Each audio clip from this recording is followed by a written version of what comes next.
gymnos means naked and sperma means seed, are the plants in which the ovules are not enclosed by an ovary wall, and they remain exposed both before and after fertilization.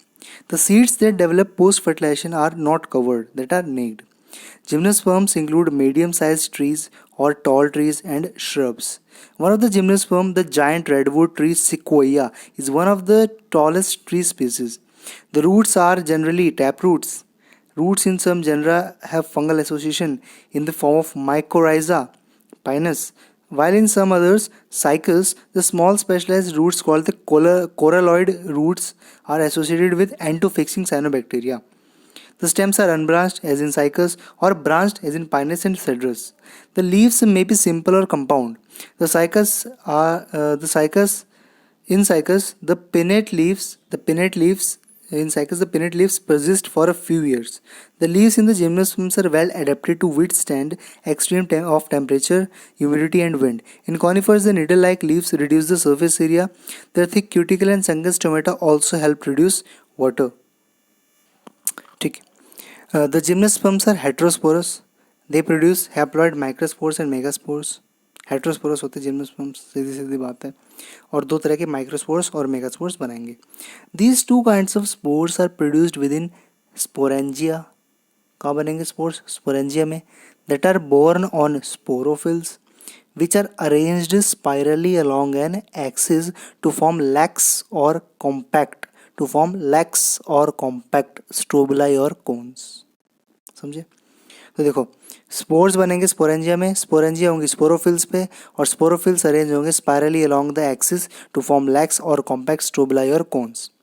The strobili bearing microsporophylls and microsporangia are called the microsporangiate or male strobili. तो वो स्ट्रोबुलाई या फिर cons जिसके ऊपर microsporophylls होंगे और microsporangia होंगे, उनको हम माइक्रोस्पोरेंजिएट और मेल स्ट्रोबुलाई बोल रहेंगे.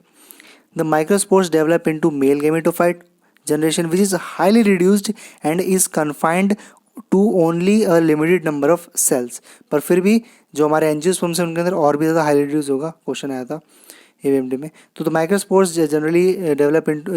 develop into male gametophyte generation which is highly reduced and confined to only limited number of cells. This reduced gametophyte is called a pollen grain. This reduced gametophyte is called a pollen grain. The development of a pollen grain take place within the microsporangia. The cones bearing megasporophylls with ovules or megasporangia, तो हमने megasporangia को ovule बोला है, are called macrosporangiate or female strobili. The male or the female cones or strobili may be born on the same tree, यानी कि pinus, or on different tree, cycas. The megaspore mother cell is differentiated from one of the cells of the nucellus. तो ध्यान रखेंगे, तो जो megaspore mother cell है वो differentiate कहाँ से होगी? From one of the cells of the nucellus. The nucellus is protected by envelopes and the composite structure is called an ovule. Ovule कहेंगे इसको, न्यूसेलस जो है वो एंडुलस से प्रोटेक्टेड होगा, पूरे को हम ओव्यूल बोल देंगे. The ovules are born on the mega sporophylls, यानी कि मेगा बड़ी वाली पत्तियाँ, which may be clustered to form female cones. To form female cones. The megaspore mother cell divides meiotically to form 4 megaspores. One of the megaspore enclosed within the megasporangium, यानी कि nucellus, develops into a multicellular female gametophyte that bears 2 or more archegonia or female sex organs. तो दोबारा पढ़ते हैं. One of the megaspores enclosed within the megasporangium, यानी कि nucellus, develops into a multicellular female gametophyte that bears 2 or more archegonia or female sex organs.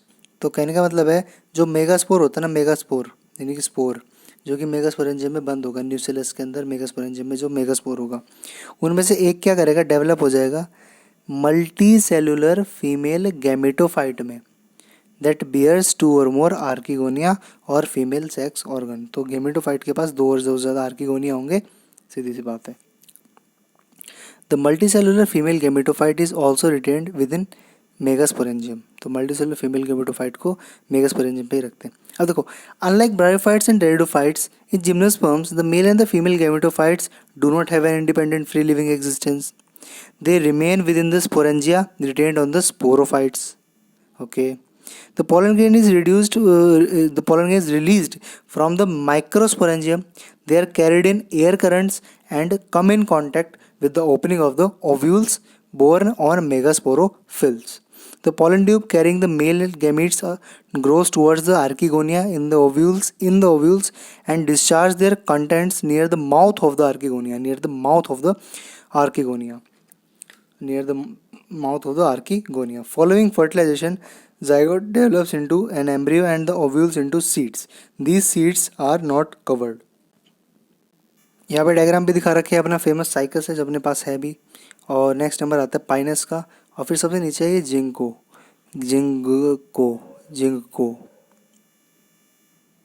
Spelling भी लिखी हुई है.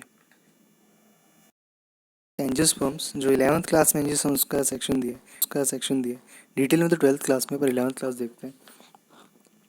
Unlike the gymnosperms, where the ovules are naked, in the angiosperms or flowering plants, the pollen grains and ovules are developed in specialized structures called flowers.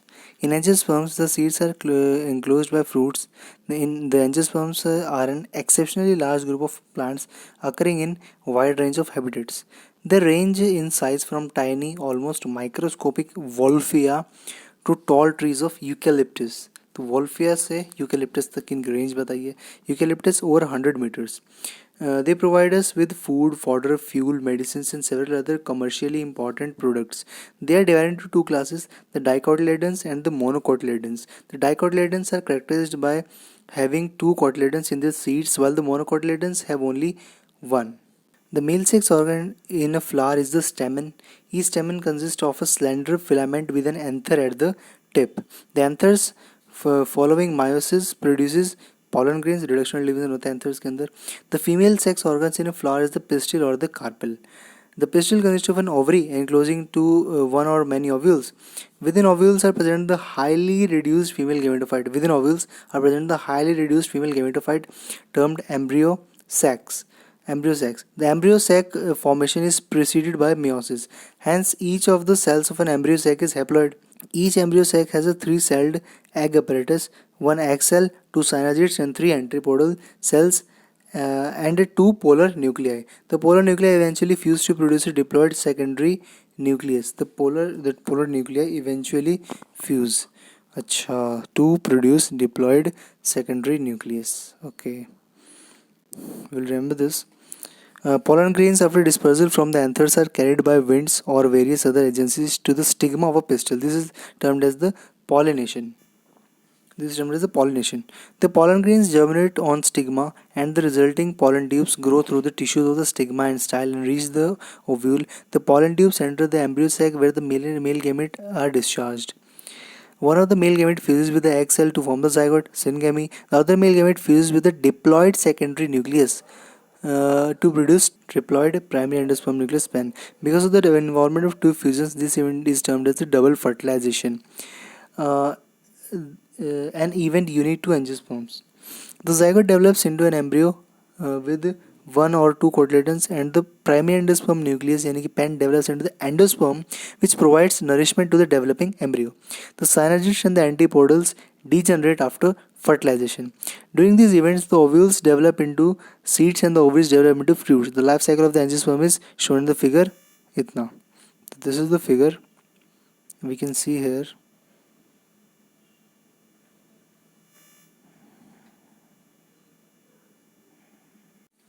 देखो now the topic plant life cycles and alternation of generation. देखो in plants both haploid and diploid cells can divide by mitosis. Haploid cell भी divide कर सकती हैं और diploid cell भी mitosis कर सकती है यानी कि equational division. This ability leads to the formation of different plant bodies, haploid and diploid. This ability. Okay. Now in the case of haploid, the haploid plant body produces gametes by mitosis. Mitosis करके haploid body gamete बना देगी. This plant body represents a gametophyte. जो plant body haploid है और gamete को बनाती है वो गैमेटोफाइट कहलाती है. Following fertilization the zygote also divides by mitosis. अब फर्टिलाइजेशन होगी जाइगोट के अंदर भी क्या हो जाएगा माइटोसिस. और जाइगोट तो था ही 2n, तो जाइगोट के बाद माइटोसिस होकर भी 2n वाली सेल्स बनेंगी. To produce diploid sporophytic plant body. Diploid sporophytic plant body बनेगी इससे, ठीक है। Haploid spores are produced by this plant body by meiosis. तो ये जो स्पोरोफाइटिक 2n वाली प्लांट बॉडी थी ना, इसके अंदर कुछ स्पेशल कॉन्स वगैरह वो होते हैं, उनके अंदर क्या बन जाता है, गैमीट बन जाता है, हैप्लॉइड स्पोर्स बन जाते हैं, स्पोर्स एन वाले छोटे छोटे spores. These in turn divide by mitosis to form haploid plant body once again. तो फिर स्पोर्स वगैरह बने हैं जो जर्मिनेट करेंगे और फिर माइटोसिस से फिर से हैप्लॉइड प्लांट बॉडी बना देंगे, और फिर हैप्लॉइड प्लांट बॉडी फिर से गैमीट्स बनाएंगे और गैमीट फ्यूज करके फिर से जाइगोट बनाएंगे और जाइगोट फिर से साइकिल चलती रहती है ये, ठीक है। तो thus during the life cycle of any sexually reproducing plant there is an alternation of generations between gametes producing haploid gametophyte and spores producing diploid sporophyte. However, different plant groups as well as individuals representing them differ in the following pattern. First one, sporophytic generation is represented only by one celled zygote. तो यहाँ पे क्या है, sporophyte खाली एक cell का zygote है। Zygote बनते क्या करता है, there is no free living sporophyte, ठीक है। Meiosis in the zygote result in the formation of haploid spores. Zygote बना, जाइगोट में बनते मियोसिस हो गया, ठीक है, उससे हैप्लॉइड स्पोर्स बन गए। The haploid spores divide mitotically and form the gametophyte. अब जो स्पोर्स बने हैं ना, ये डिवाइड करते रहेंगे और गैमेटोफाइट प्लांट बना देंगे। The dominant photosynthetic phase in such plants is a free living gametophyte. This kind of life cycle is termed as haplontic, यानी कि ज़्यादातर haplontic थी। Many algae such as volvox, spirogyra and some species of Chlamydomonas represent this pattern. The many algae such as volvox, spirogyra. On the other extreme, there is a type wherein the diploid sporophyte is the dominant. Diploid sporophyte is the dominant photosynthetic independent phase of the plant. The gametophytic phase is represented by single to few celled haploid gametophyte. छोटा सा gametophyte बन जाएगा. This kind of life cycle system is diplontic. All seed bearing plants, that is gymnosperms and angiosperms, follow this pattern. जानते ही हैं इस बारे में। अब जहाँ तक बात करते हैं ब्रायोफाइट्स की, तो bryophytes are and pteridophytes interestingly exhibit an intermediate condition, haplodiplontic. Both phases are multicellular and often free living. However, they differ in their dominant phases. तो डोमिनेंट फेज हल्का सा इनके डिफरेंट होता है, बाकी फेज इनमें दोनों ही रहते हैं हैप्लोडिप्लॉन्टिक। तो ब्रायोफाइट्स, टेरिडोफाइट्स, हैप्लोडिप्लॉन्टिक। तो ये कुछ डायग्राम दिखा रखा है यहाँ पे, देखो, पर थोड़ा सा जाइगोट बना, उसमें फटाफट से मियोसिस हो गया, तो ये तो अपना हैप्लॉन्टिक फेज है। यहाँ पे क्या दिखा रखा है कि जो हमारे जो गैमीट्स बनते हैं उनमें सिनिगमी होकर पूरी की पूरी मेन लाइफ साइकिल जो है स्पोरोफाइट की रहती है, डिप्लॉन्टिक हो गया। और ये फिर haplodiplontic.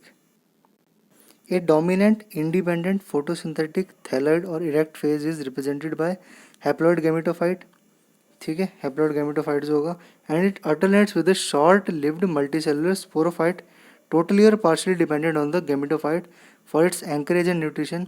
All bryophytes represent this pattern. तो ब्रायोफाइट्स होते हैं हमारे, तो एल्गी फिर ब्रायोफाइट्स। तो जो हमने देखा ब्रायोफाइट, टेरिडोफाइट, जिनके अंदर हैप्लोडिप्लॉन्टिक होता है, उसके अंदर ब्रायोफाइट्स की हम बात कर रहे हैं। तो ब्रायोफाइट्स में मेनली हैप्लो वाला फेज ज़्यादा रहता है, हैप्लो वाला, ठीक है। तो फिर से देख लेते हैं, इसके अंदर हैप्लॉइड गैमेट्स शॉर्ट लिव्ड। तो इसका जो मल्टी सेलुलर स्पोरोफाइट है ना, वो शॉर्ट लिव्ड होता है। अब हम आगे बात करते हैं इनकी, अब इसमें देखते हैं। The diploid sporophyte is represented by dominant independent photosynthetic vascular plant body. तो स्पोरोफाइट अब यहाँ पे डोमिनेंट हो जाएगा, वेस्कुलर प्लांट बॉडी होगी। ऑब्वियसली हम बात करें टेरिडोफाइट्स की।